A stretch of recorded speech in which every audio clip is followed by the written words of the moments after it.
while you were doing that, I'm going to put some lawyers on the spot, because that's what I do. So the Miller-Becker Center was founded to improve the confidence in and trust in the legal profession, and to also provide education and support to the individuals who are working in Ohio's attorney regulations system. And a number of those people are here this afternoon, and I'm so glad to see so many of them. So I want to put some people on the spot so that our students know who you are. So if you are a current or former member of a certified grievance committee, if you are bar counsel, respondents counsel, a bar admissions committee member, a current or former member of the board of professional conduct, member of the UPL committee, Lawyers Fund for Client Protection. I know we have at least one board member from OLAP, a member of the Commission on Professionalism or a fee arbitration committee. Would you please stand so that our students can know who you are?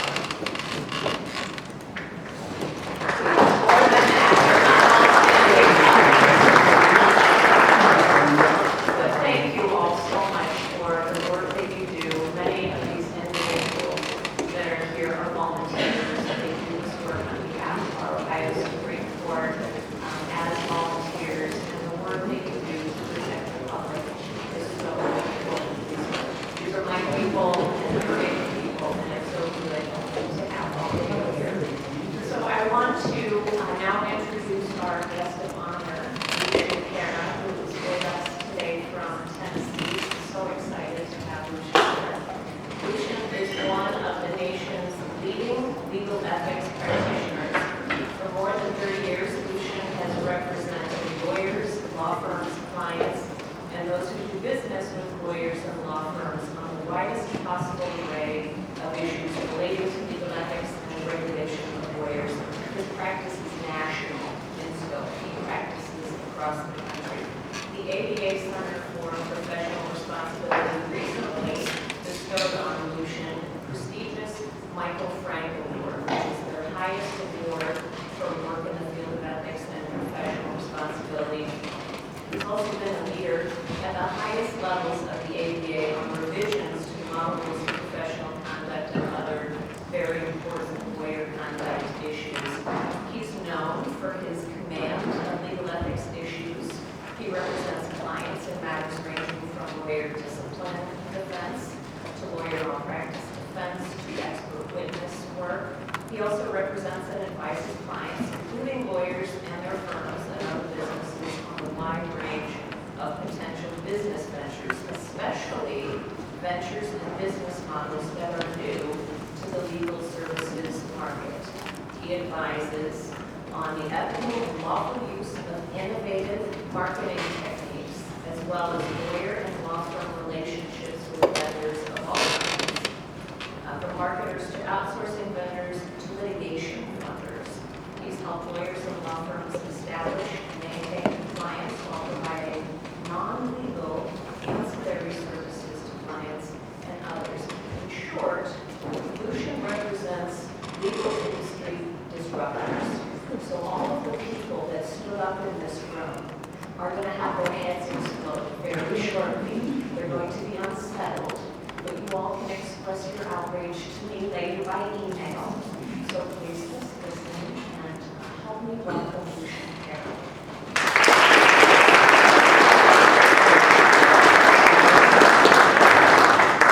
Well, thank you, Professor Berkey. I have a series of people to thank. Heather's one of them. I know from hearing just chatter that students love, which is something for Adams Professor, let me just say. I'm just pleased as much to be here. I've been associated with the Miller-Becker Center for, I think, Jack, almost since the beginning. Yeah, since the beginning. I haven't done much, just asking to love.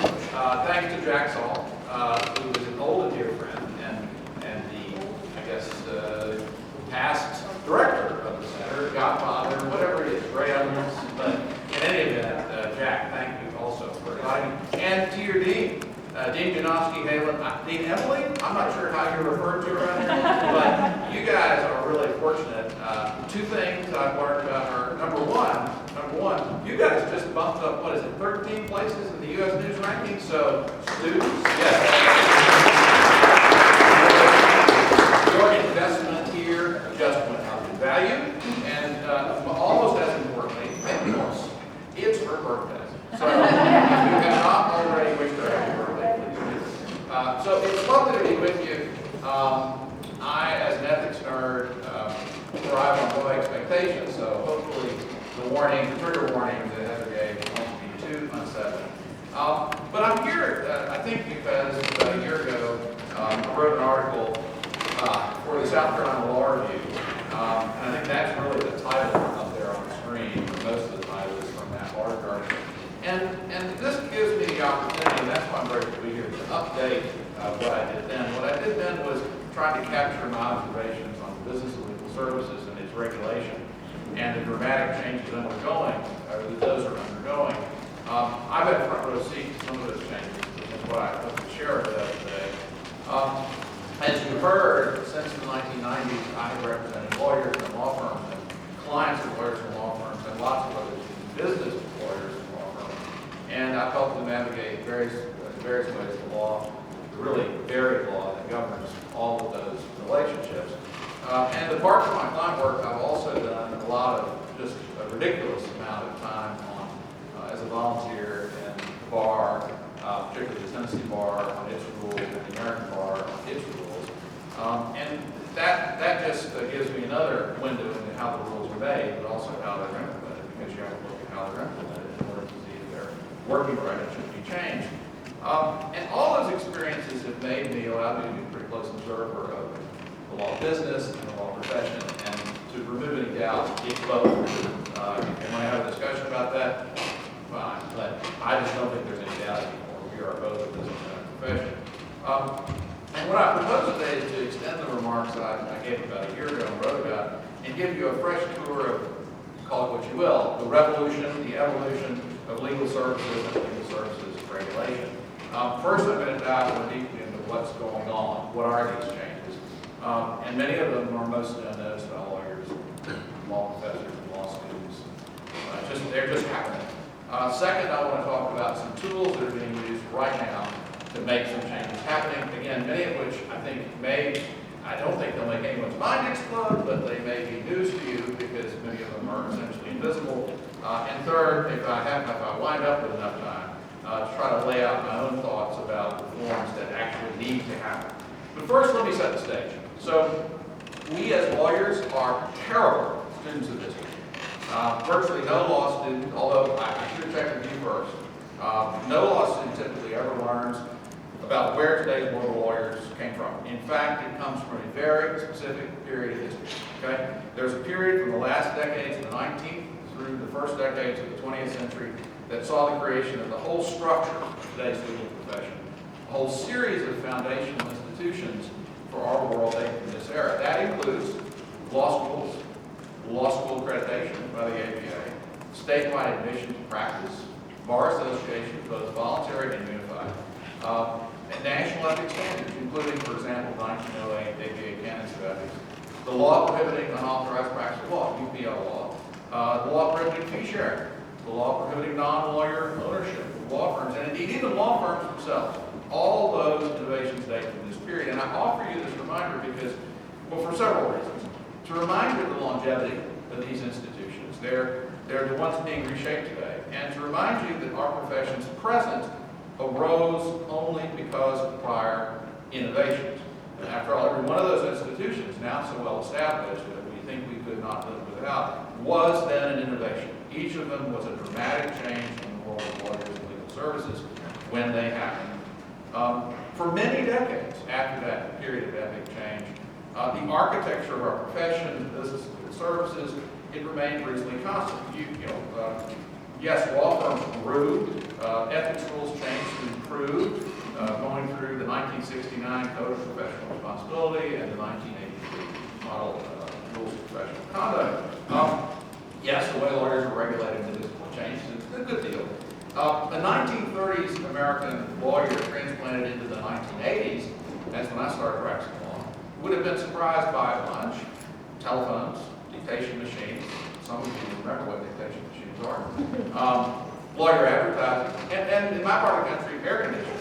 But the basic architecture of the legal profession, the business of legal services and its regulation, all would probably look pretty broadly similar.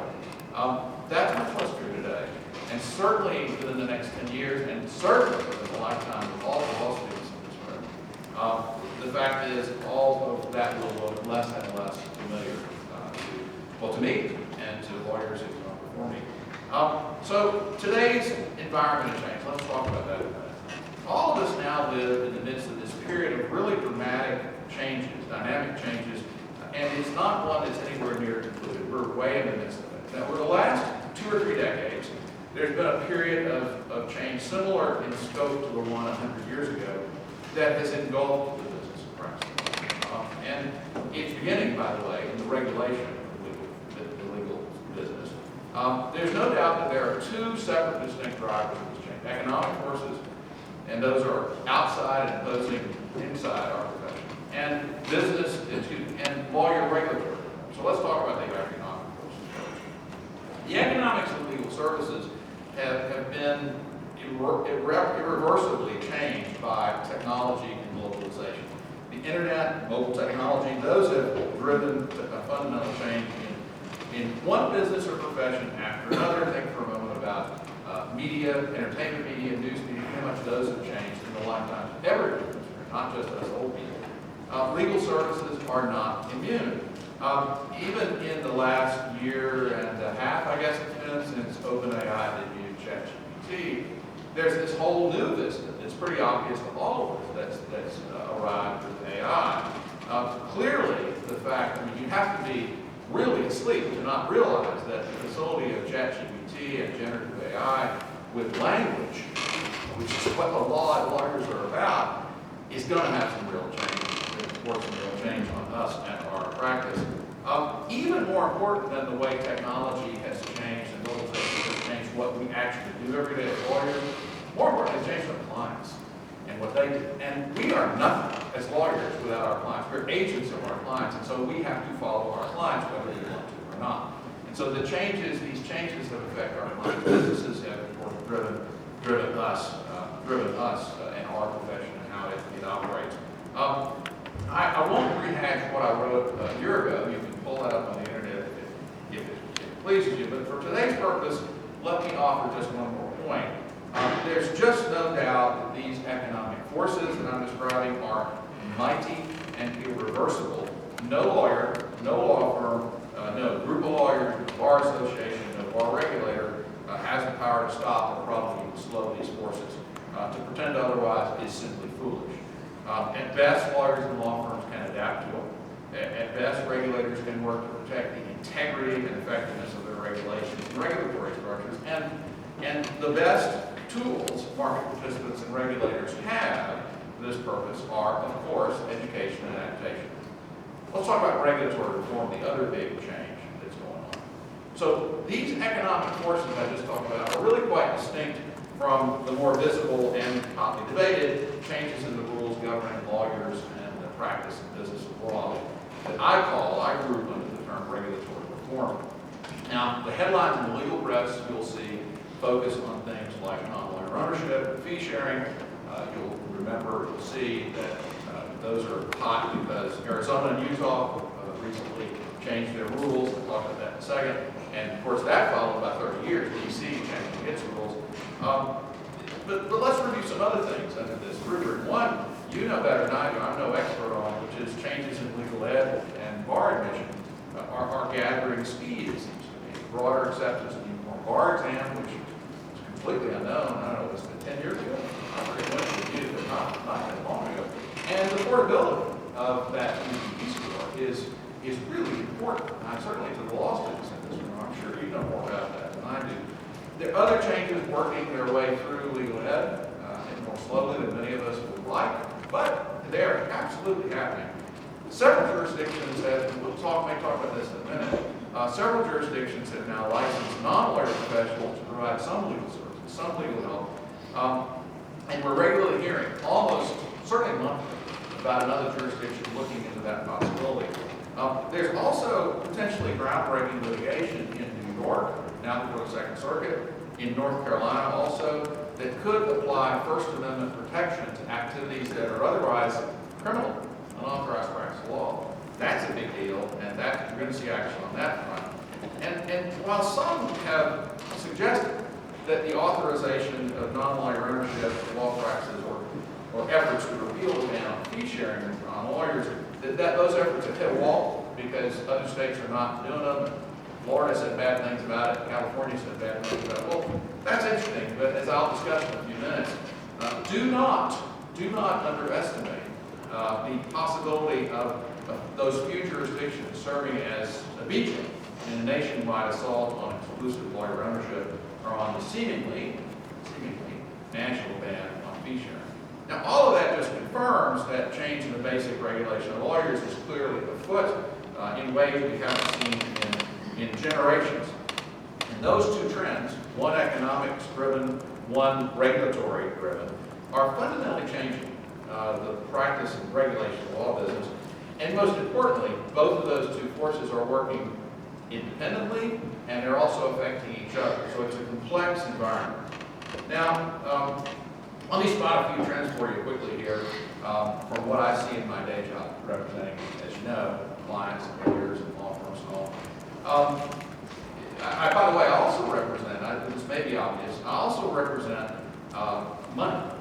I represent people with money who are not lawyers.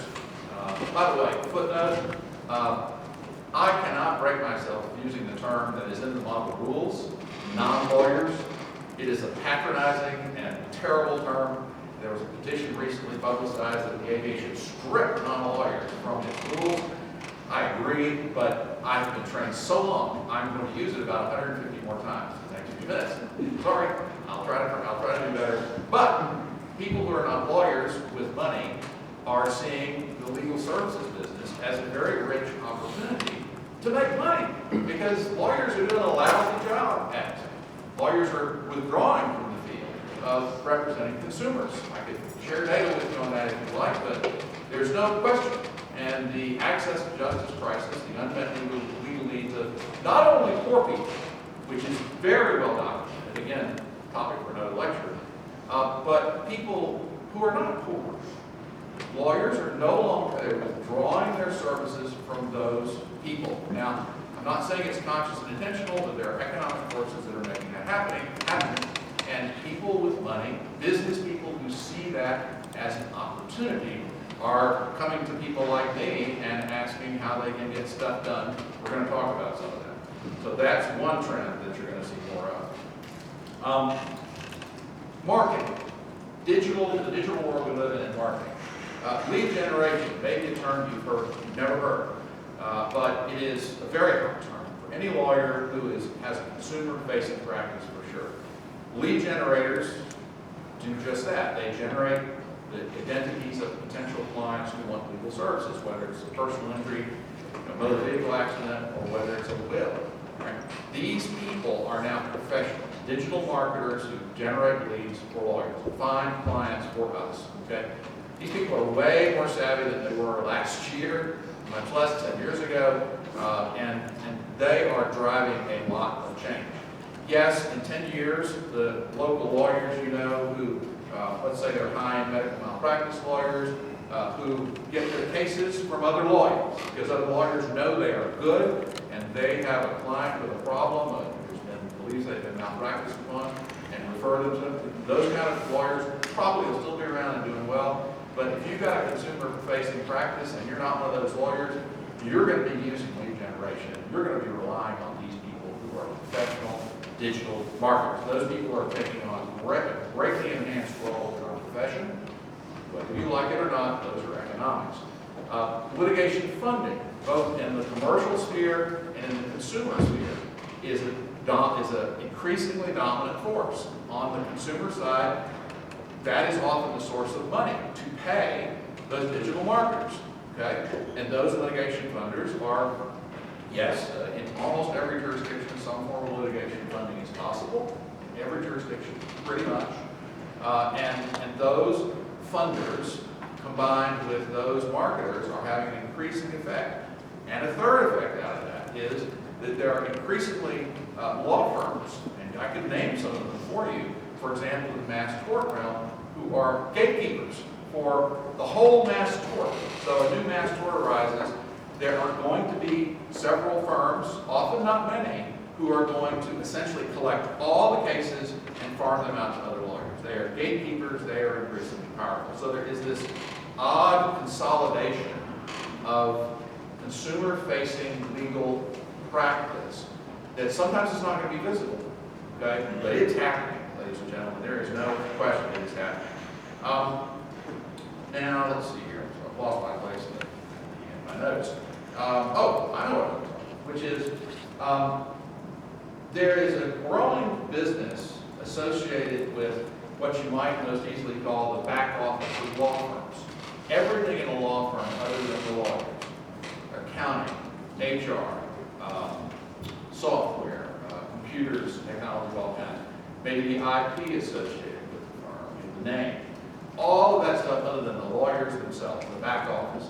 For years, big firms have outsourced, it might be the copy staff, okay? Or it might be the IT, all the firm's IT. Or it might be staffing. It might be all your non-lawyer staff you lease from a company, all right? That whole suite of services, they're increasingly for law firms of all sizes, are businesses that want to do that. We can talk about one way they do that, but that is another place that is another trend that is happening. And if you think about it, this is not a terrible thing. I'm sure there are exceptions in this room, both lawyers and law students. By and large, lawyers are terrible business people, by and large. Maybe not as bad as doctors, let's say, but that's not really a cause of much pride. But we'll talk about a connection there too, by the way. Drop a footnote to that. We'll come back to that. But the point being, if you want to do consumer bankruptcy, and you can hire someone to do your client intake, to have software that does case management for you, to help prepare bankruptcy petitions, to keep you in touch with your client, all that stuff. And market, did I mention market? Do all that stuff for you. In other words, bankruptcy practice in a box, right? And what you need is your laptop or your iPad and your brain and your car. How's that sound? I mean, there's some people who find that very attractive. Very attractive. It's a greater level of control, in fact, that they may have. That's happening. Some of that's happening. And by the way, there's AI. Did I mention AI? Does anybody, we have an hour with the CLE, so we have to mention AI. But apart from that, what's going on that's particularly pertinent is not just what change is going to work in how we all practice law. But there is a growing trend, there's no question it's a trend, of non-lawyers building software and machines to deliver legal help to consumers, and not just consumers, businesses as well, using AI. You can like that or not, but it raises all kinds of UPL concerns and other concerns. That's happening. All right, now, I observed I want to talk about a few tools, and let's see if I can get almost to the point where slides might help. Let's see. Yeah. All right. So I observed in my article last year that what I think we're in is a period that I'm calling a mixed legal environment. And by that I mean there are jurisdictions that are permitting non-lawyer ownership, fee sharing, licensed paraprofessionals, and others that are not. All right? We live in a federal system, so I don't think anybody should freak out about that. But it is an enduring fact of where we are today, because I don't think anybody's going backward from these changes. And how far forward we go, I'm not sure. I don't know. Nobody really knows. But that means that we're going to have an environment where some jurisdictions go over one direction, others go another direction. In a federal system, that might be probably okay. But it means we as lawyers have got an odd regulatory environment to deal with, an odd competitive environment to deal with. And now, just to take a moment and be clear about this, where we are on the big issues would be, in 1991, DC permitted non-lawyer ownership in a very narrow way. An individual non-lawyer may own a law firm, okay? But it's got to be an individual lawyer, individual person, and they also have to participate in the work of the firm. They have to contribute to the work of the firm. Lore is that it came about because congressmen who were not lawyers wanted to lobby and be in a law firm to do so, and so this provision was born. I'm not sure that's completely true. Who cares? But you'll also notice in a moment why that's different and limited. In 2021, in January, both Utah and Arizona enacted a bunch of reforms. Utah enacted a regulatory sandbox. The notion there is for anyone who wants to be freed of some of the regulations of lawyers, such as ban on non-lawyer ownership, such as ban on fee sharing, you could apply specially to their Supreme Court. You could get special permission to do that, and then you would be supervised in a special way. So it's a sandbox. The idea was that it was temporary, but you might be able to graduate from the sandbox and be permanent. That hasn't happened yet, but I think there's expectation it will. That's Utah. They did not otherwise change their ethics rules. For example, fee sharing is still prohibited in Utah. It's just in the sandbox. There's special permission for some people to do it. Okay? Arizona did something really different. Two things, actually. One, they repealed Rule 5.4. Rule 5.4, I'm sure you all have your head mills handy. So 5.4 is the rule that prohibits non-lawyer ownership. It prohibits fee sharing. It prohibits non-lawyers having, high management roles in law firms. Okay? Now, they repealed it. It's gone completely. So any lawyer in Arizona can share fees with non-lawyers. Period. They also repealed the ban on paying for cases. So it is literally the wild, wild west in that sense. All lawyers in Arizona. Now, secondly, they also authorized what are called alternative business structures, namely law firms owned by non-lawyers. Now, to do that, you have to apply, especially to the Arizona Supreme Court, got a special provision on this. You have to have all the key people vetted in a really intrusive and serious way in terms of background checks. You have to have a license. Maybe New Jersey or New York have entity regulation of some type for law firms, but nobody else. Entity regulation, my law firm is not regulated. Our lawyers are, but my law firm is not. That's not true in Arizona if you've got an ABS. And then they have a special set of rules specifically for ABS to deal with the weirdness of having a non-lawyer be known. So that's what happened. All right, so that's where we are now. Now remember, of course, mixed environment. Everybody else still says you can't have non-lawyer ownership. Everybody else still says you can't share fees with non-lawyers. So now we get to the fun part. These are some ideas about tools that are being used today to, well, one way to look at it is to extend the reach of, say, a non-lawyer law firm in Arizona or Utah outside. So here's one. This is actually not limited to Utah and Arizona. This is where we come back to medical practice, all right? So this, not everybody calls it the two-company model. That's what I call it, and the other names are not really terribly helpful. So that's what we're going to call it then. Now, so it's an acknowledged workaround to enable lawyers and law firms to access capital, as well as expertise and assistance of those who aren't lawyers.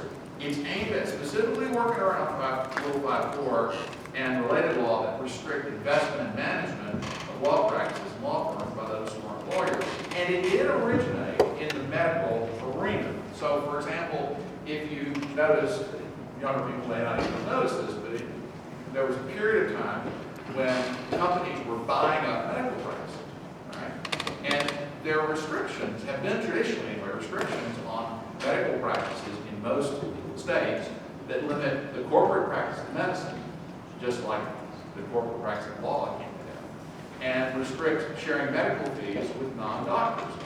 This technique was used in that arena for companies to buy the back offices of medical practices. So now it's being used in the law practice. The sightings of this, I can personally attest to companies, law firms using this as far back as the mid-2000s. So it works like this. A law firm practice law, contract with a company that's not a law firm, we'll call it service code, right? And that service code provides the law firm various services that the law firm needs. And they include everything from, you see a list on the screen, but technology, marketing, lead generation, financial accounting services, leased real estate, tech and equipment leasing, insurance services, human resources, employee staff. My favorite is IP. Client actually asked me to look into this about 5 years ago. in case you don't know, in every jurisdiction allows trade names for law firms. You can practice law under a trade name. There are a few restrictions, really not. So if you decide you want to have, you know, I don't know, I can't come up with anything fancy, but like the health law firm. Okay, not very fancy, but, or you know, some other cute name, right? So, and let's say you can protect it with trademark, or with trademark. Well, there is no law that prevents you as a lawyer from licensing from some other owner of the IP that is your name, the name of your law firm. So what do? If you want to provide value to a service company, you sell your trade name of your law firm to a service company, and you license it back. Because the investor in the service company wants value, right? So that's the most amazing thing you can do. Some of these deals go as long as 10 or 25 years.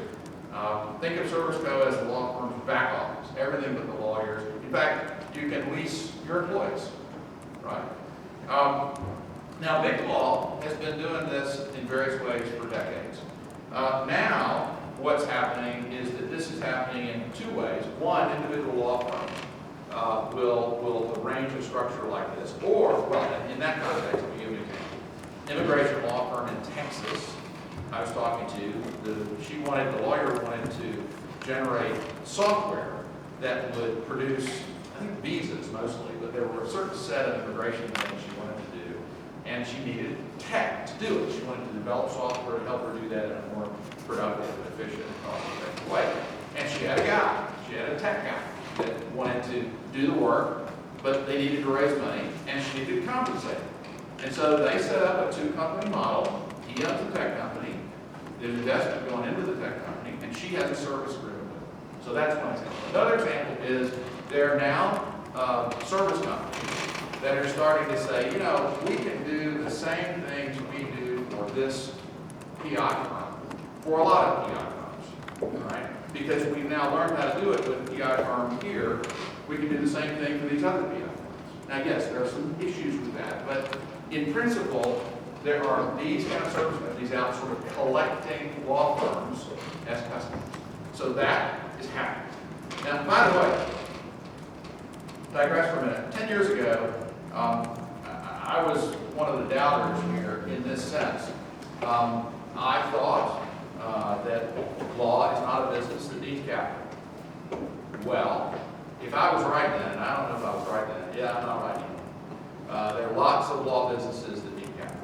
Tech is the most obvious example. If you want to develop an AI tool to, for example, interact with clients, let's say in immigration, to help them write their, fill out their own immigration form and all that, and then you come in at the last minute and check over them and all that. If that's your business model, that's going to take some money, right? Where is it coming from?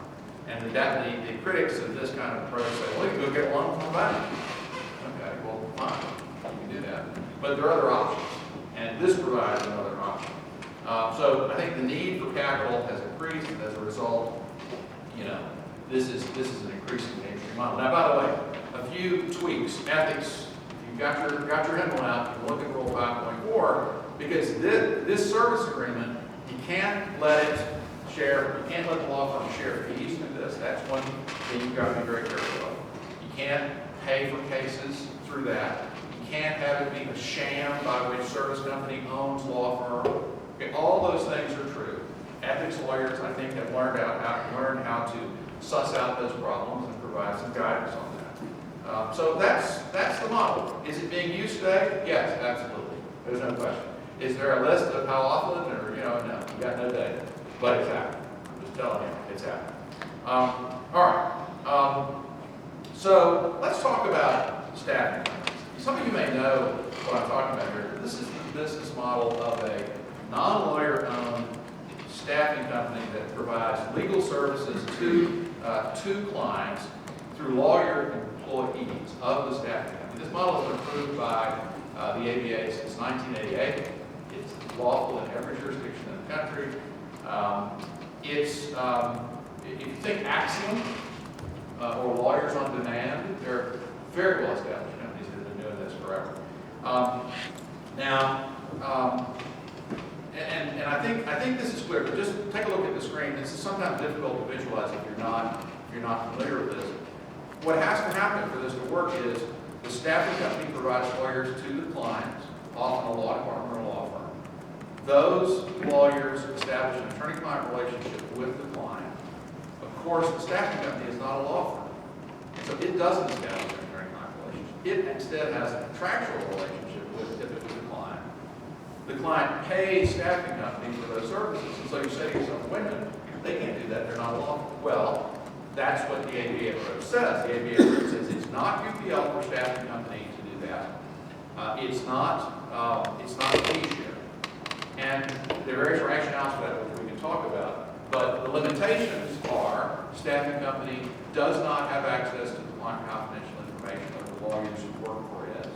It does not supervise them. And a critical element of the effort here is there has to be another lawyer not associated with the staffing company who supervises those lawyers for the client. Okay? So that's this model. Facing this current mixed environment we've got, a number of businesses have adopted this. If anything's going to scare you a little bit, this would be it. This model. Let's say you want to build an effective equivalent of a national law firm. Well, set yourself up an ABS in Arizona. That ABS is a law firm. I'm not going to say that again, but after this, it's a law firm. It's absolutely a law firm. All right. So that law firm is owned by a non-lawyer. Right? Let's say Amazon. Let's say Amazon has decided that after they conquer the pharmacy business, they're coming for us. Okay, so a little button right between Amazon Pharmacy and Amazon Basics is going to say Amazon Law. All right, they can have an Arizona ABS that they own. All right, then they set up a staffing company like Akron that they own separate company. And then what do? You get a call, your client, and you want to try out Amazon Law. You call the Arizona ABS. Okay, well, if your job can be done by the Arizona lawyers with the Arizona ABS, by the way, stop for a digression. The law on what an Arizona ABS can do is very limited. What they can do is very limited. They cannot have offices outside of Arizona. They cannot have lawyers who are practicing in other jurisdictions, under other jurisdictions' licenses, practice with them, because their jurisdiction's rules say you can't share fees with non-lawyers, and they say you can't have a non-lawyer owner of the law firm. So there's a wall around Arizona. And what we're talking about here is ways to jump over or breach that wall. And so in that context, if you call the Amazon Law Arizona ABS and say, I want A, B, and C, and I want it in Arizona, they'll say, sure, we'll get Joe right down the hall here at Amazon Law in Arizona licensed lawyer to do the work. Fine. But you say instead, I need a will in Illinois. Well, the problem is that it's going to be a little tough to get an Arizona lawyer to do that. Maybe under the temporary practice rules under Rule 5.5, that lawyer in Arizona might do it. Maybe, but let's assume not. So instead, what the Arizona ABS lawyer does is, well, you hold just a minute, picks up the phone and calls somebody over at the staffing company, also owned separately by ABS, or excuse me, not by ABS, right. You call the Amazon staffing company, which is a separate organization, and you say, you've got an Illinois lawyer who can do a will for us. They say, why, yes, we can. And they dispatch them on a temporary basis to work under the supervision of the Arizona ABS to produce that will for that person. And suddenly, and then you can also get one bill out of the Arizona ABS for that, clearly explaining to the client, well, you have an Illinois lawyer through another company. It's a related company. They can do the work for you, and we will supervise, and we will send you one bill. That actually, everybody I've talked to and worked through this with, we believe that's a valid model. And from a client's point of view, explain to me how that's different than if Morgan & Morgan decided to go into the will business nationally. They have lawyers in every state. I'm not sure there is any material difference. So that's one place where your trigger warning might have some effect. All right, let's move to another model. Another model for expanding, and this frankly is, I think, more prevalent for sure. By the way, sorry, backing up. that model I just described, this is not fantasy. I have 3 clients of some names, a couple of whose names you know, who are doing this. You will see these models within the next 3 years. You will see them. There are smaller companies that are doing this in specialized areas. So this is not fantasy. All right. All right. This is also not fantasy. So we have a little bit of authority about 5 jurisdictions, or actually about 4 jurisdictions. And the concept here is pretty simple. You're with either an Arizona law firm that wants to share fees, or you are with an ABS in Arizona. And you can extend your reach to other jurisdictions in a number of ways. We're going to mention, I think, 3. This is the first one. So you hire a marketer to go collect for you talc cases, claims, and you collect them from all over the country, because that's what you do. You know talc cases, all right? And your marketer goes and does that. And you collect 10 or 100 cases, and they need to be filed, and I'm going to show my ignorance here because I can't remember if I guess those are filed locally. I can't remember, there's not an NDL that we have to initially file. But let's assume it's a type of claim filed in the jurisdiction where the person lives, or was exposed to the product, or whatever. You get the case in Arizona. You then check it out, work it up, get the client, to hire you, etc. And you then refer the case to a lawyer, clients in Illinois. You refer the matter to an Illinois lawyer who you have a co-counsel and referral arrangement. And they do much, if not most, of the handling from there. They work the case, they settle the case, try the case, they get a fee in, you have an arrangement to say get 50% of the fee, they get 50%, you get 50%, you get the 50% in, and then you've got an agreement perfectly lawful under Arizona law to split the fees that you make from the case with the marketer, the lead generator. So think about that from the lead generators or litigation funders or whatever point of view. You're participating in the economic upside of lawyers having a case, or those lawyers. There are opinions that say that the Illinois lawyer is not violating the rules on fee sharing by sharing fees with the funder or marketer, because you're an Illinois lawyer, you're sharing fees with the lawyer in Arizona, not with the funder. There are Florida, New York, and Pennsylvania opinions say that's fine. There's one from Maryland that says it's not fine. There's an ABA opinion that's very strong, 2013 that says it's fine. That's a way that some firms are working pretty seriously. Next, you're an Arizona ABS, and you are, let's say you're still the top lawyer, and you've got an ABS now, and you want to go try these cases, right? And these are, let's say they're federal cases. You can go in most jurisdictions where I'm aware of, I haven't found any that this is not true. You can get admitted pro hac vice in those other jurisdictions. You can't open an office, but you can go there and you can get admitted pro hac. There are no jurisdictions I'm aware of that limit your ability to do that. There are 2 ABA opinions that suggest that's perfectly fine. Again, I'm not aware of any contrary authority. This is happening. No question, this is happening. Another example, you're probably all aware of Rule 5.5. This is the rule that includes temporary practice. If I'm not, I guess I should know, I apply 5.5, I don't, but assuming it is like ABA model Rule 5.5, I as a Tennessee lawyer am probably permitted, y'all got a normal 5, okay, so you've got a kind of mainstream 5.5, okay. So there are 3 or 4 situations where I could come as a Tennessee licensed lawyer and temporarily provide legal services in Ohio under Ohio's 5.5. This is true for an ABS. Again, there's no limitation on firms that have non-lawyer ownership, or probably even firms that are in Arizona and share fees because it's permitted there. Again, that's a way these firms are going to be able to extend their reach. Now, I'm not sure whether all of this is a reason that you had a trigger warning or not, but there it is. You've prepared. I have to say, I think this is going to make life for lawyers really very interesting over the next few years. It's the reason I've come to the conclusion, and I just don't think there's any doubt about it, that it's not that it doesn't matter what other jurisdictions do on regulatory reform. It's that there are implications that are very clear and present in the world right now, in every jurisdiction in this country, the regulatory reform that's already happening. no question. There's just no question. So, that said, let me take a breath. I want to try to not take the whole time here, but let me take a pause there and talk for a few minutes at a high level about my views about what ought to happen and what the most important things are in terms of regulatory reform. I probably have to get this at a very high level. And I got like 4 or 5 items I think are important regulatory reform I would like to see happen. So number 1 on the list with a bullet is UPL. Our UPL laws have got to be reformed to allow greater certainty and greater non-lawyer legal help. Every day, pretty much, the desperate need for reform of UPL laws is apparent to me.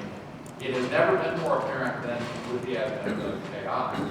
I've had clients come to me even before November 30th, 2022, with questions about the ability to sell or maybe give away for free legal help that consumers particularly need, where you can do it with software. AI is turbocharging that. Imagine if the only thing, you don't need much imagination to understand it, but if you need a little bit, everybody in the room has used Westlaw or Lexis or maybe Fastcase. We trust those services. We trust their sources, you know, and Westlaw, for gosh sakes, I mean, they have lawyers writing endnotes for, what, twice as long as all of us have been writing. So, I mean, the data there is awesome. So, you got an LL, you got an AI that can read those, triangulate from those, can analyze those, and give you answers to legal questions, right? And answers that are based on real law, for God's sakes. How long is it going to be before somebody takes some curated set of language like that, turns an AI loose on it, and decides that we're going to turn that over to consumers? Okay, this is all the imagination you need to understand in the next few years. We're going to have that issue. Personally, I'm not scared by that. I think there are lots of legal questions, legal help when you give it to people with that. There is precedent for law blessing. The current state of the law is that there's a good chance that that is the criminal in most jurisdictions unauthorized practice of law. Whether you like it or not, that's pretty much what the law is. Not quite everywhere. There are a few places with some case law that's protected of that kind of activity, purely software, purely AI. There's one state, interestingly enough, whatever you think of Texas, it is in some sense a whole other country. And Texas has a statute that's the result of a settlement of a lawsuit years ago, like 1999 or 2000. They prosecuted for UPL, Quicken Family Lawyer, which is just what it sounds like. It was a software program like TurboTax for like wills and stuff, right? And they prosecuted for UPL and they won. And the courts down there said, yeah, that's UPL.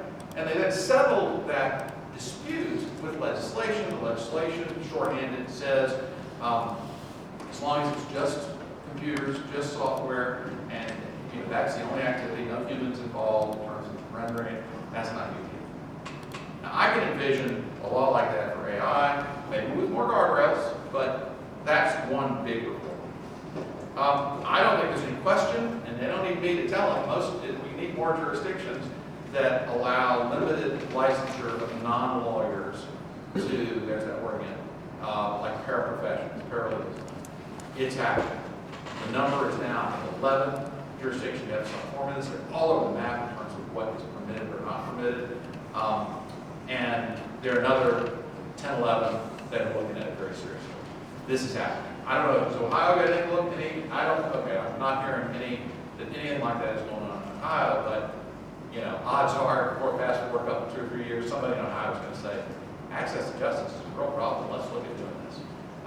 In the sandbox, for example, in Utah, the law school, Brigham Young Law School, has got part of their clinic that has trained non-lawyers who are working with people on orders, getting orders of protection. Now, anybody, I've never personally done an order of protection. I know it's important. I also know that it is not like doing a $12 million M&A. All right? I'm not saying it's simple or trivial. It's really important. But a trained paralegal, yeah, you could absolutely train somebody to do that and talk about life change. So that stuff is happening. So that's my second bullet point. My third, I do think more jurisdictions ought to either seriously consider or experiment with forms of non-lawyer ownership of law practices. And the way I got to that conclusion myself is by thinking, first of all, by seeing Arizona's approach, which I described to you, which is, let me back up, DC's approach is, there's no registration, no application, an individual non-lawyer can be a member of the law firm. The lawyers have to supervise them, but still, okay. I mean, it's just the plainest vanilla rule you can imagine. Okay, they've had no trouble whatsoever with that. This bring complaints or anything. But I have to say, now having seen Arizona, and I described to you the process, boy, that looks a lot safer. Yeah. Okay. But that said, with that as an option, what has occurred to me, I want you to think about, I'll run through these quickly, some other models or some other situations and compare them to whether non-lawyer ownership is dangerous from a point of view of lawyer independence, which is the point of the rule. All right. So think about this. So a law department within a business, right? Walmart. Let's pick on Walmart. Walmart's law department. Those lawyers work just for Walmart. They probably had huge stock ownership in the company. All right. We got used to that risk. We're not terribly troubled with it. So a law firm consisting of only employees of an insurance carrier, liability carrier, like an auto carrier, like State Farm. In most jurisdictions, State Farm can essentially own a law firm. They can hire employee lawyers to defend their insurers in motor vehicle accident cases. Again, we've got to the point where we think, yeah, we know how that works, we can protect it. So a non-lawyer owned staffing company. We talked about a staffing company. Well, kind of like a law firm, we've gotten used to that since 1988. We've been used to that. Again, very few concerns about using that. A private law firm, ordinary private law firm. There's some people in this room in firms that are just purely private law firms. Let's assume that, and I don't think you appreciate this, frankly, any of you in the room, practicing lawyers, but let's assume your firm got 50% of its revenue from one client. There are firms like that. Boy, that makes me nervous as a lawyer, as a partner. But on the other hand, there's no prohibition on it. We just have conflict rules to address that. Or, better yet, a private law firm that has a $10 million line of credit with Citicorp or whatever. And we all know the influence a credit or a bank has over the operations of a law firm. So all of those we're comfortable with. I'm not sure I feel the difficulty with non-lawyer. Fee sharing. This is the other of the two prohibitions that causes the most concern on a daily basis for people planning businesses. And the concern is less about everybody wanting an Arizona Wild West scenario. It's more about they want certainty. Because we have opinions out there. There's an opinion from New York in 2018 that says that if the payment to a non-lawyer is dependent upon the lawyer receiving a fee, it's fee sharing. Now, that opinion is, well, contrary to New York law, but that's a whole other discussion. But if you read the notion of fee sharing that widely, and some do, for gosh sakes, I don't pay my FedEx bill unless fees come. So to put it, it's a ridiculous reading. It's like the readings that have been out there on how we deal with fee sharing are vague and uncertain, and they are a clear impediment, and we need clear rules. And then finally, I think one of the things we need very dearly is more ability for lawyers to be mobile. The Association of Professional Responsibility Lawyers has offered a proposal to the ABA, which has it under active consideration, to reform Rule 5.5. It would essentially say that if you are a lawyer in the adopting jurisdiction, let's pick on Ohio, right? If Ohio adopted a proposal, then it would say, if you are a lawyer licensed and in good standing in any U.S. jurisdiction, you may practice in Ohio, not temporarily. You may practice in Ohio as long as you meet these conditions. You don't represent anybody that you are an Ohio lawyer. I forget something here. You have to disclose where you are admitted. You've got to comply with the ethics rules in Ohio. You have to be subject to the disciplinary authority of Ohio. And you can't assist anybody in UPL. That's it. That is a radical change. I don't think we're going to get to that radical change anytime real soon, but that's the April proposal. The ABA is looking at it. The bottom line is that when we reformed lawyer mobility rules and adopted 5 in 2002. It was a dramatic step forward, really dramatic step forward. It's 20 years later. The needs of clients have dramatically changed.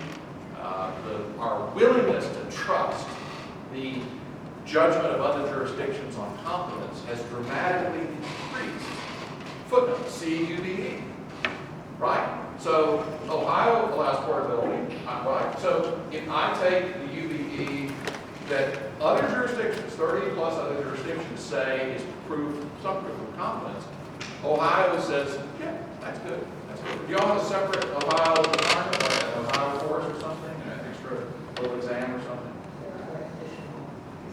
Additional pieces. Okay, some states do, some states don't.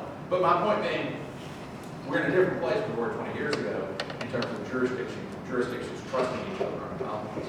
So we need to up our game on lawyer mobility because clients need us across state lines. And last thing, I'll say, I know I'm close to out of time. I wanted to open up for questions.